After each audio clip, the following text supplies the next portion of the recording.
Veronica Van Danielsson, depuis votre arrivée, vous avez créé un réseau des femmes ambassadeurs. Quel est son objectif?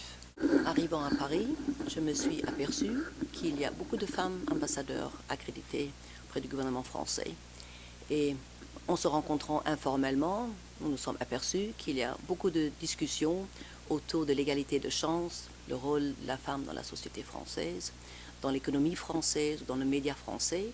Et souvent, ces questions intéressent, pour des raisons naturelles, plus les femmes, j'ai l'impression, souvent que les hommes.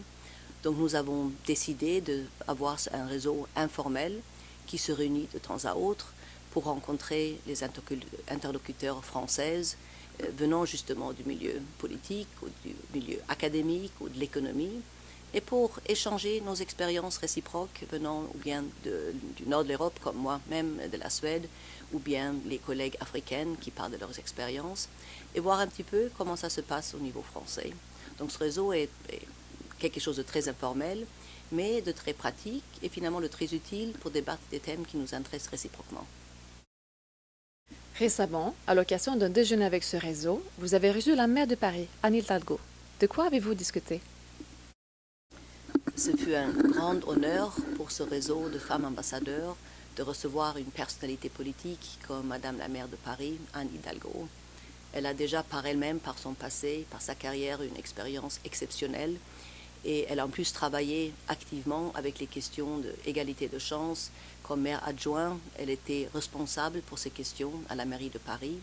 Donc elle a pu partager sa propre expérience dans sa vie de femme et dans sa carrière politique, des défis qu'elle a subis elle-même, que certains d'entre nous puissent reconnaître nous aussi.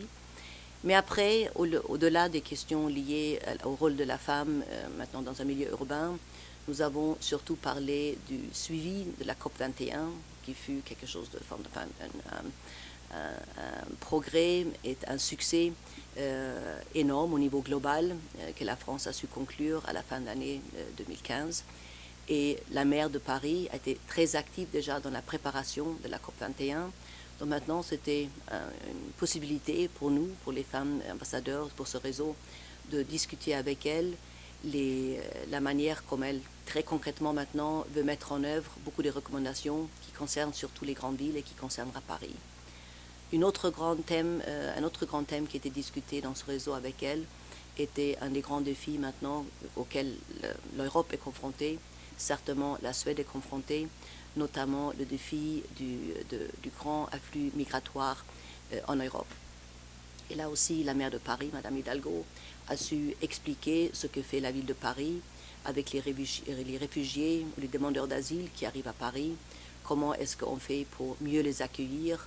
Quel est justement le rôle des femmes réfugiées qui souvent ont été maltraitées, ont des difficultés dans leur propre pays d'origine, qui souvent aussi ont plus de difficultés à s'intégrer, à s'adapter. Ne parlons pas des enfants qui viennent avec eux. Donc, nous avons partagé nos propres expériences avec les autres participants, les autres collègues ambassadeurs qui ont parlé des défis qu'eux ont subis, que leur propre ville ont, leur propre pays ont avec le flux migratoire. Donc ça, c'était les deux thèmes discutés ce jour-là avec Anne Hidalgo. C'est un grand plaisir et un grand honneur surtout de la recevoir à la résidence suédoise. Merci beaucoup. Merci.